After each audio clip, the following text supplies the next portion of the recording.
Namaskar. I am Advocate B.R. Bornak.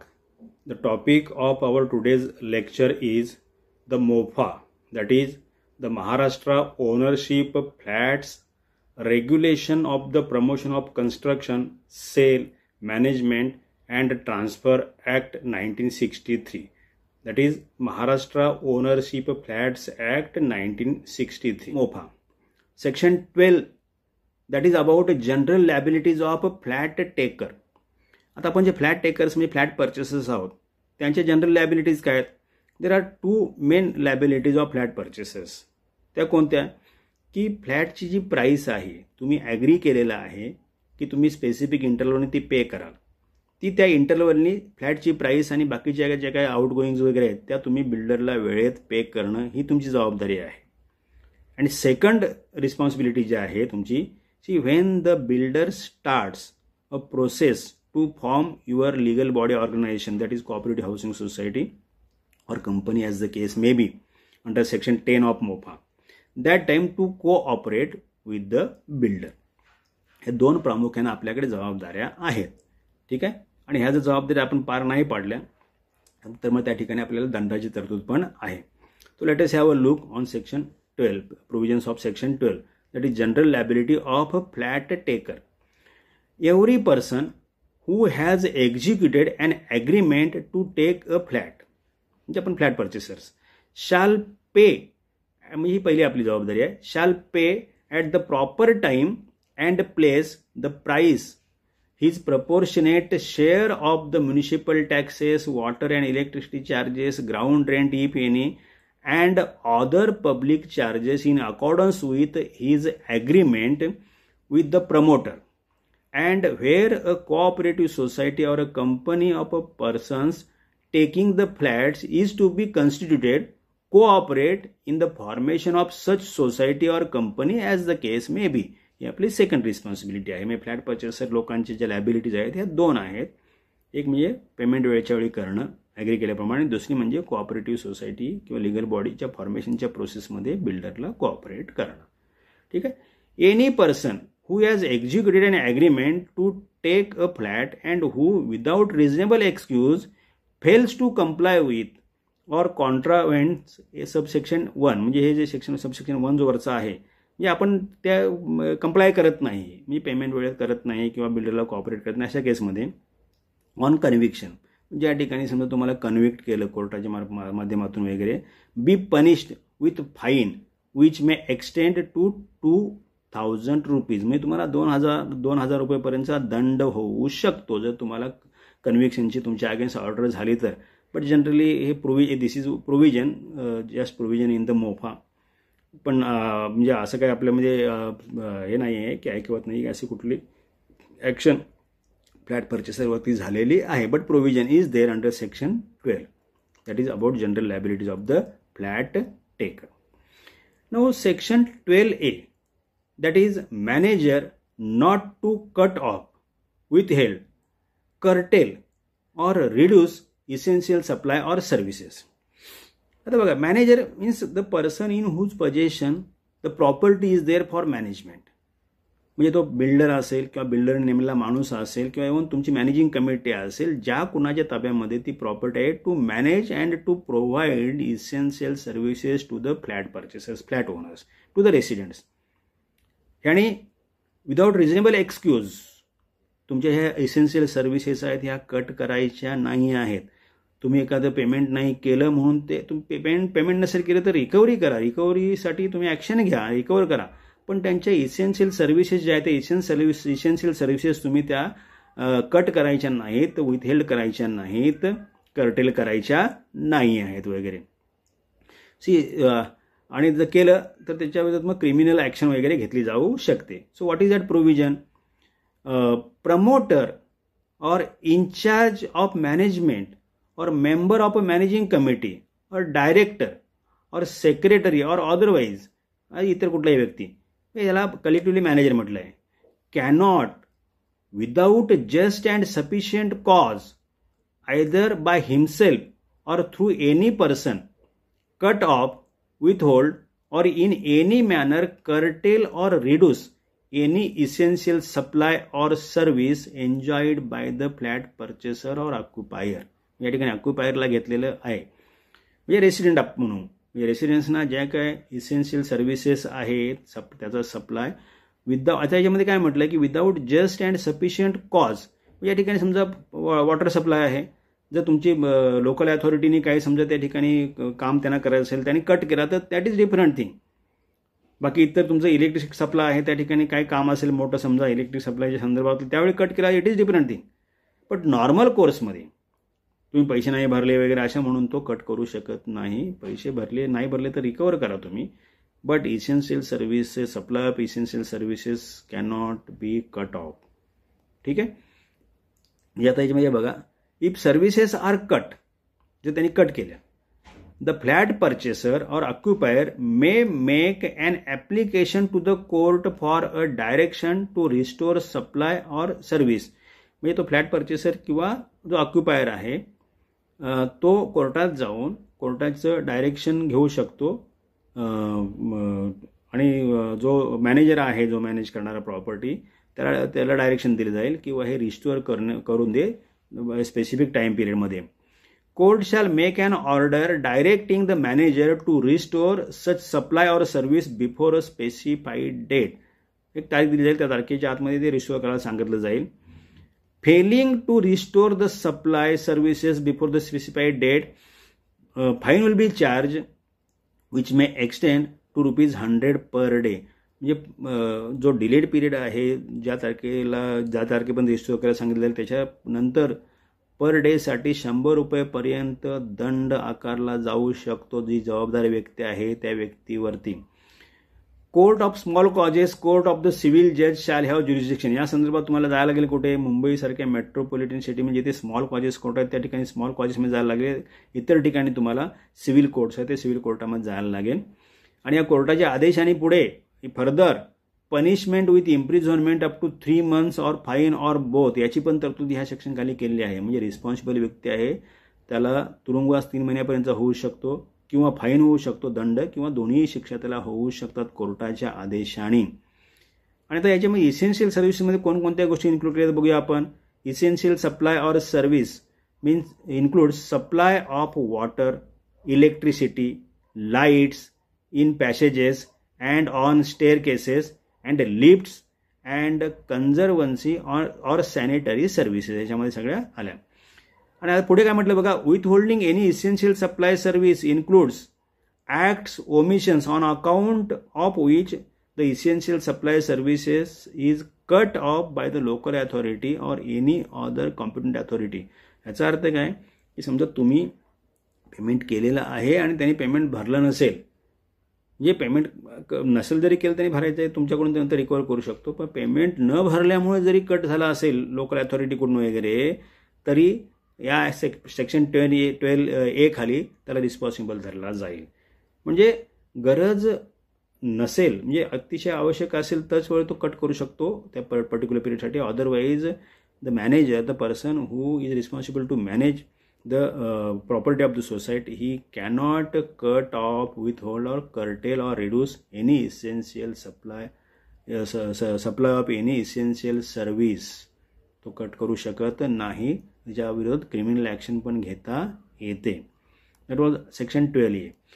Now section 13, that important section. Offense, if there is any violation by the builder, promoter, that will be treated as offense, and for that offense what are the punishments, fines, etc. That is for this purpose section 13 is there. Section 13 is about offenses by promoters and consequences on conviction. आता या ठिकाणी बघा, violating section 3 that is about general liability of promoter. Violation of section 4 that is agreement for sale and registration of agreement for sale.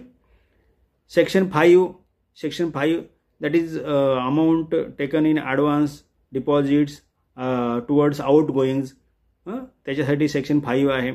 Section 10 that is about formation of the society or legal body. Section 11 that is about conveyance or deemed conveyance, जो काय आहे. समजा section 3, section 4, section 5, section 10 और section 11 याच्या संदर्भातले violation झाले प्रमोटरकडून, व्हायोलेटिंग section 3, 4, 5, 10 or 11, that will be offense, and for this offense there is provision for imprisonment up to 3 years or fine or both.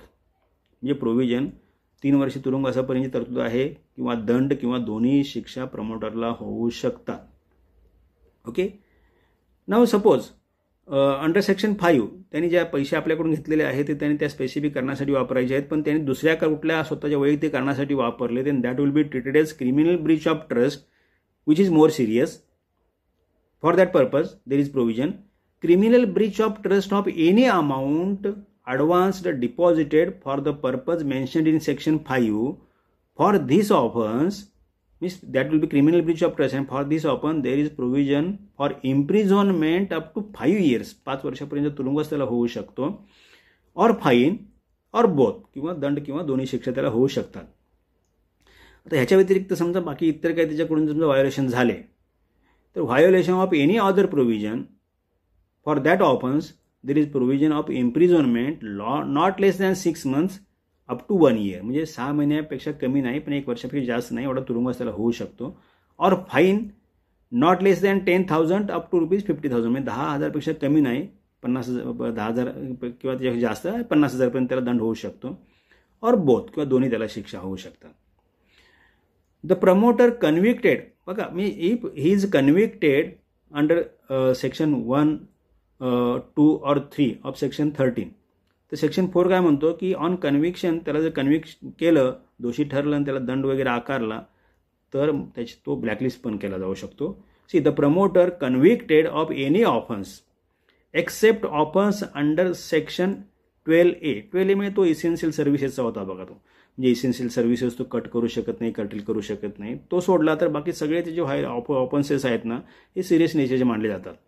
Section 12A सोडलं तर बाकी कुठल्याही ऑफेन्ससाठी जर त्याला कन्व्हिक्ट केला असेल तर promoter shall be disqualified from undertaking construction of flats for a period of 5 years.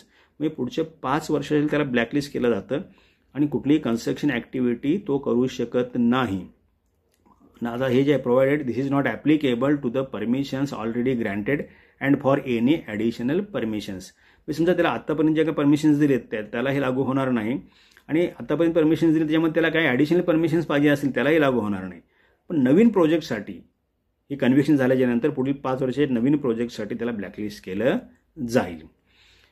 आता या ठिकाणी बघा, competent authority subject to appellate court order after expiry of appeal period to forward name of convicted promoter to local authorities under his jurisdiction, directing not to grant permission to the promoter during the period of disqualification. म्हणजे या ठिकाणी competent authority जे नेमलेत under section 5A, त्या competent authority काय करतात की competent authority हे ठरवतील, त्याच्यानंतर हे मॅजिस्ट्रेटकडे वगैरे मॅजिस्ट्रेटची ऑर्डर होते, त्याच्यानंतर ते कॉम्पिटंट अथॉरिटीकडे आल्याच्यानंतर ती मॅटर कॉम्पिटंट मग ती जर अपील केली आणि अपीलची ऑर्डर आली असेल किंवा अपील त्यांनी केली नसेल विदिन प्रिस्क्राइब पिरियड, तर ही कॉम्पिटंट अथॉरिटी काय करते की तुमची लोकल अथॉरिटी जी आहे ह्या लोकल अथॉरिटीला इन्फॉर्म करते किंवा याला पुढच्या 5 वर्षासाठी याचं कुठलंही प्रोजेक्ट आहे हा तुम्ही मंजूर करू नका.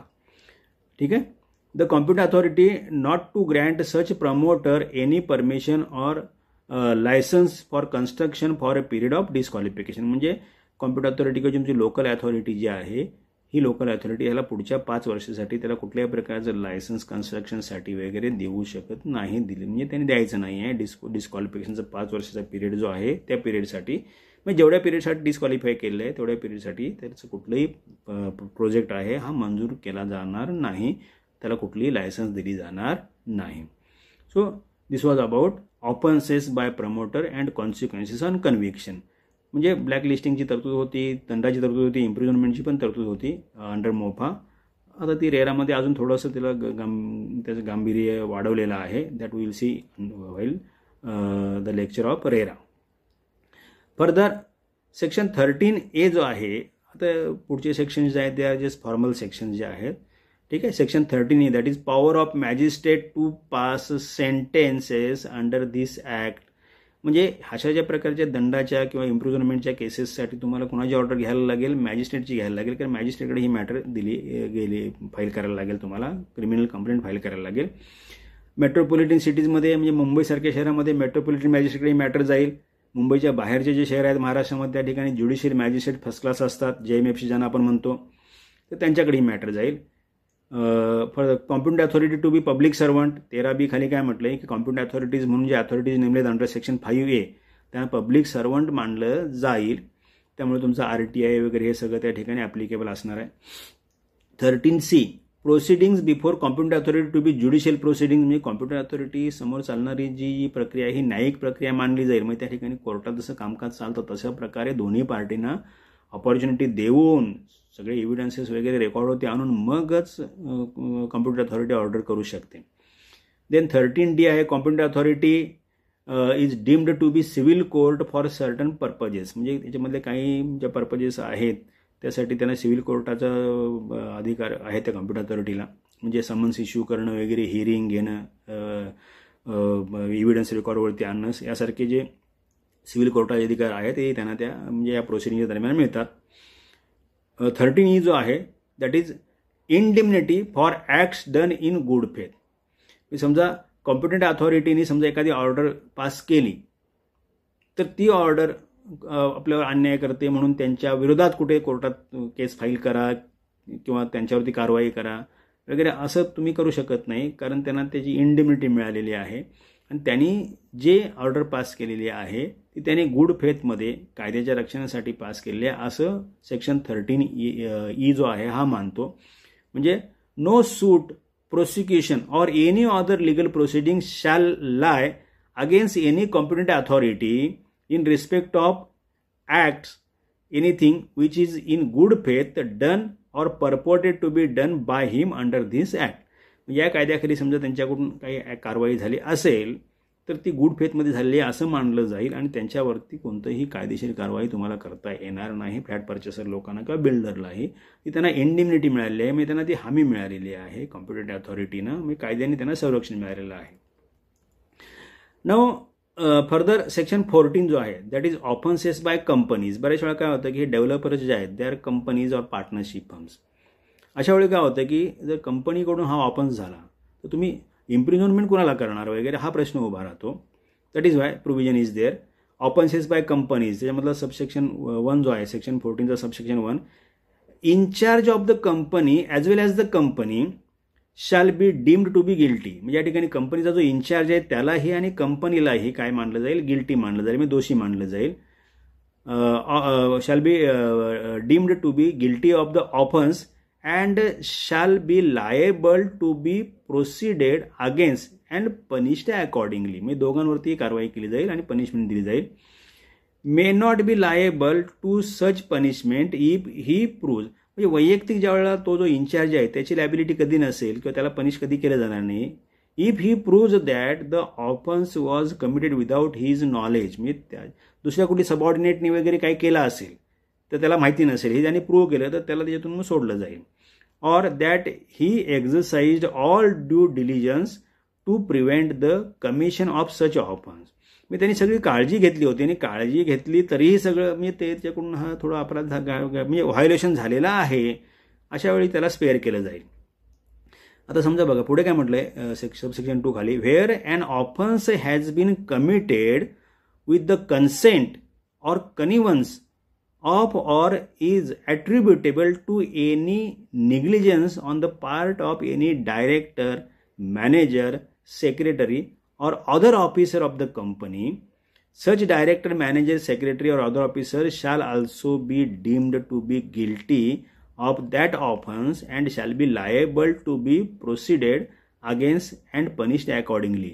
म्हणजे समजा ह्याने हे याच्यापैकी जर कोणी इन्व्हॉल्व असेल याच्यामध्ये, समजा जो इन्चार्ज आहे त्याने प्रूव्ह केलं किंवा हे माझ्या अप्रोक्ष झालेलं आहे, तर मग बाकीचे समजा हे डायरेक्टर दुसरा कुठला असेल, मॅनेजर, सेक्रेटरी किंवा अदर ऑफिसर्स वगैरे ह्यानाही जबाबदार धरलं जाईल आणि त्यांच्यावरती पण ही क्रिमिनल ॲक्शन केली जाऊ शकते, त्यांच्यावरती ही कारवाई केली जाऊ शकते, त्यांनाही तुरुंगवास दंड होऊ शकतो. ठीक आहे. तर या ठिकाणी म्हणजे कंपनीने जर ऑफन्स केला तर साधारणतः दंडासाठी कंपनीला जबाबदार धरलं जाईल आणि इम्प्रिझनमेंट वगैरे याच्यासाठी जी व्यक्ती जबाबदार आहे त्या व्यक्तीला जबाबदार धरलं जाईल. That was section 14 offences by companies. No further section 15 that is power to make rule. म्हणजे या कायद्याखाली जे रूल्स बनवण्याचे अधिकार, हा कायदा स्टेट गव्हर्नमेंटचा असल्यामुळं नॅचरली ते अधिकार स्टेट गव्हर्नमेंट 1967ला याचे रूल बनवले. पण then act to be section 16 जो आहे that act to be in addition to transfer of property act and to override contract to the contrary. म्हणजे बघा की या ठिकाणी ट्रान्सफर ऑफ प्रॉपर्टी ॲक्ट जो आहे म्हणजे तो सेंट्रल गव्हर्नमेंटचा ॲक्ट आहे. त्याच्यानुसारही तुमचे ॲग्रीमेंट्स वगैरे होतात, कॉन्ट्रॅक्ट्स होतात, प्रॉपर्टी ट्रान्सफर होतात, तो तर आहेच आहे. त्याच्या व्यतिरिक्त हाही मोफाही कायदा लागू राहील. मग तुम्ही कॉन्ट्रॅक्ट तुम्ही जे केले त्याच्यामध्ये काही जरी म्हटलं, म्हणजे बिल्डर बऱ्याचशा वेळा काय होतं बघा, ॲग्रीमेंटमध्ये काही अनड्यू कंडिशन्स टाकत असतो बिल्डर. म्हणजे तो टेरेस माझा असेल, गार्डन माझे असेल वगैरे, मी वरती मोबाईल टॉवर लावेन, ते सगळे अधिकार माझे असतील कन्व्हिन्स झालेल्या तरी वगैरे. तर हे सगळे इलिगल आहे. ते म्हणजे कॉन्ट्रॅक्ट जे केलं आहे बिल्डरने तुमच्याशी, या ॲग्रीमेंट फॉर सेल वगैरे, याच्यामध्ये काही जरी मेन्शन केलं असेल तरी मोफा प्रिव्हेल्स. मोफानुसारच बिल्डरला वागायला लागेल. त्याने कॉन्ट्रॅक्टमध्ये लिहिलं म्हणून ते तर करू शकतं असं नाही. मोफामध्ये आहे त्याप्रमाणेच त्याला वागायला लागेल. त्यांनी कॉन्ट्रॅक्टमध्ये काहीही मेन्शन केलेला असू देत. त्यामुळं हा जो ॲक्ट आहे MOFA to override contract to the contrary, म्हणजे ते कॉन्ट्रॅक्ट करून ट्रान्सफर ऑफ प्रॉपर्टी म्हणजे ते रजिस्टर केलेलं असतं आणि त्यानुसार ती प्रॉपर्टी ट्रान्सफर झालेली असते, म्हणून ती प्रोव्हिजन ॲप्लिकेबल होईल असं नाही. MOFA shall override to the contract to the contrary, म्हणजे काय कॉन्ट्ररी काही कॉन्ट्रॅक्ट असे केलेले असतील तर त्या ठिकाणी मोफाला मंजूर नसणार. मोफानुसारच सगळ्या ॲक्शन जे आहेत हे प्रोजेक्ट आहेत हे राबवले जातील, ॲग्रीमेंट्स केले जातील आणि मोफानुसारच सगळी कारवाई होईल. Otherwise builder will be held responsible. त्यांनी कॉन्ट्रॅक्ट म्हणजे करारामध्ये काहीही मेन्शन करू देत, he will be held responsible and liable. ठीक आहे. सेक्शन 17 जो आहे that is application of certain provisions to flats already in existence. म्हणजे ह्या सेक्शनचे जे काही प्रोव्हिजन्स आहेत ते जे फ्लॅट ऑलरेडी एक्झिस्ट होते अगोदर त्यांनाही ॲप्लिकेबल आहेत. साधारणतः सेक्शन 2 जो आहे तो म्हणजे तुमचं डेफिनेशन संदर्भातला आहे. सेक्शन 6 आहे, सेक्शन 8 आहे, सेक्शन 9 आहे, सेक्शन 10 आहे, 11, 12, 13, 14, 15 आणि 16 हे जे आपण सेक्शन पाठीमागे बघितले. म्हणजे त्यामध्ये सेक्शन 2, सेक्शन 6, 8, 9, 10, 11, 12, 13, 14, 15 आणि 16 म्हणजे ह्या सेक्शनची प्रोव्हिजन्स आहेत जे आपण बघितली ती अगोदरच्या पण प्रॉपर्टीजना ॲप्लिकेबल आहेत. म्हणजे मोफाच्या अगोदर पण बिल्डर लोकांनी जे प्रॉपर्टीज विकले त्यालाही ही सेक्शन्स ॲप्लिकेबल आहेत. आणि सेक्शन लास्ट सेक्शन याच्यामधला सेक्शन 18 जो आहे that is act not to apply to the Maharashtra housing and area development authority. म्हणजे म्हाडाला हा कायदा लागू नाही. And the board established under the Maharashtra housing and area development act 1976.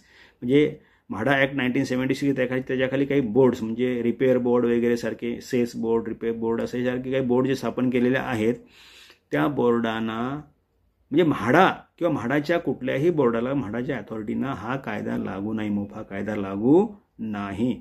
म्हाडाच्या व्यतिरिक्त जे काय कन्स्ट्रक्शन ॲक्टिव्हिटी आहे त्यांना लागू आहे. पण आपण रेरा बघितलं तर रेरा म्हाडाला ॲप्लिकेबल आहे, कारण रेरामध्ये ही अशी तरतूद नाही आहे, कारण रेरा कायदा सेंट्रल गव्हर्नमेंटनी पास केलेला आहे त्यामुळे ही तरतूद नाही आहे. मोफा महाराष्ट्र गव्हर्नमेंटनी पास केल्यामुळे त्यांनी म्हाडाला याच्यातून बाजूला काढलं होतं. ठीक आहे. आता आपण we have seen all the section wise all the sections of MOFA we have seen in detail. मला वाटतं की मोफा कायदा समजण्यासाठी तुम्हाला आजचं लेक्चर जे आहे हे बरंचसं हेल्पफुल होईल, मदत होईल याची तुम्हाला. तर मोफा जो आहे आता रेरा आपल्याकडे आहे, त्याच्यातल्या बऱ्याचशा आता प्रोव्हिजन्स आहेत त्या रेरानुसार पुढे गेल्या पाहिजेत, पण तरीही अजून मोफा ॲप्लिकेबल आहे, मोफा रिपील झालेला नाही. त्यामुळं काही डीम्ड कन्व्हेन्स सारख्या गोष्टी ज्या आहेत त्या तुम्हाला अंडर मोफाच तुम्हाला इम्प्लिमेंट करायला लागतात. आणि समजा याच्यापूर्वी रेराच्या इम्प्लिमेंटेशनच्या अगोदरच्या ज्या काही केसेस असतील त्या तुम्हाला मोफाच्या अंडरच तुम्हाला त्या डील करायला लागतात. त्यामुळे मोफाचं नॉलेज असणं आवश्यक आहे. That is why the knowledge of MOFA is must, is advisable to do practice as professionally in this field. That is why this was my little effort to give knowledge to you about the Maharashtra ownership flats act 1963. तुम्हाला lecture समजला असेल. मला वाटतं की बऱ्याचशा provisions clear झाल्या असतील. तुम्हाला ज्या माहिती नसेल त्या माहिती पडल्या असतील. दिस वॉज अबाउट द मोफा.